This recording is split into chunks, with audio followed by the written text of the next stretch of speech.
Cuba and North Korea hold into U.S. meeting and reject Donald Trump's arbitrary nuclear demands. Cuba's foreign minister and his North Korean counterpart have rejected the United States' unilateral and arbitrary demands while expressing concern about escalating tensions on the Korean peninsula, the ministry said.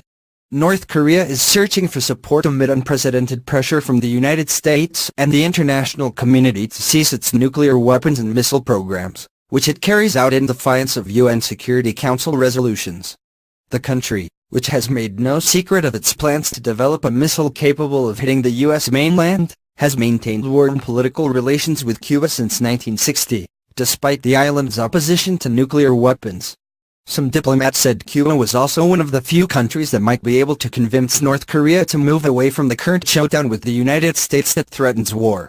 The ministers, meeting in Havana, called for respect for people's sovereignty and the peaceful settlement of disputes, according to a statement released by the Cuban Foreign Ministry. They strongly rejected the unilateral and arbitrary lists and designations established by the U.S. government which serve as a basis for the implementation of coercive measures which are contrary to international law, the statement said.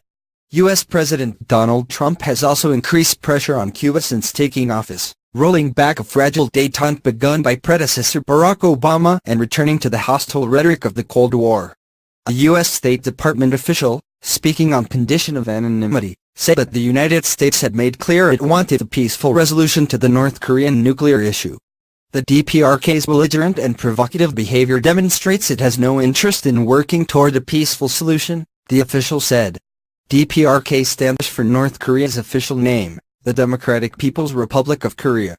Cuba said in the statement the Cuban and North Korean foreign ministers had expressed concern about the escalation of tensions on the Korean peninsula. The ministers discussed the respective efforts carried out in the construction of socialism according to the realities inherent to their respective countries.